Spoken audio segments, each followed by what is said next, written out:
Fala pessoal, tudo bem? Eu quero nesse vídeo falar sobre o jogo da seleção brasileira. Jogou nesse último sábado contra a equipe do Marrocos, em Marrocos, e foi considerado aqui pra gente, né, um vexame, né? Perdeu de 2-1 para a seleção do Marrocos. É evidente que está no início de trabalho, né? O técnico é um técnico interino, né? O Ramon Menezes, que era técnico da seleção de base, foi campeão com a seleção de base, fez uma certa renovação, né? Tirou alguns jogadores ali, colocou alguns jogadores dessa seleção de base que foi campeã. No entanto, para a gente aqui no Brasil, perder para Marrocos é sim considerado um vexame, né? A gente sempre espera um resultado melhor diante dessas seleções que não são consideradas grandes, né? Pelo menos para a gente aqui, que não são seleções campeãs do mundo. Foi um jogo muito difícil para o Brasil não conseguiu jogar. Marrocos é uma equipe que tem um esquema tático muito interessante, né? Principalmente na roubada de bola. A gente vê o lance do primeiro gol, foram 4 jogadores ali em cima do lateral direito do Brasil, né? E ele perdeu a bola, né? E ali saiu o gol da equipe do Marrocos. Então é uma equipe que tem um futebol moderno, um futebol interessante.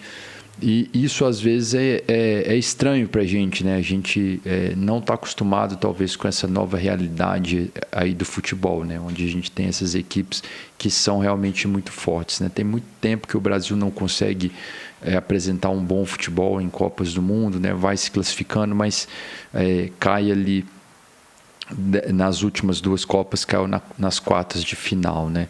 Então é sempre muito complicado. E o esquema tático nosso é muito difícil a mudança, né? A gente ainda joga muito preso àquele 4-4-2, né? Talvez que o Zagallo que colocou ali, e sempre a gente tem a gente sempre bate nessa tecla desse esquema 4-4-2.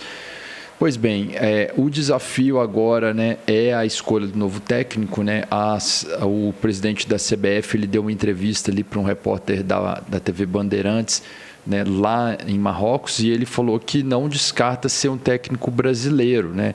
Então, assim, só para contextualizar, quem estava aí no mercado e quem estava sendo cotado era o Abel Ferreira, né, que é o técnico do Palmeiras, português, o Jorge Jesus, que era técnico do Flamengo, português também, o Diniz, né, que é técnico do Fluminense, né, e é brasileiro, e o Carlo Ancelotti.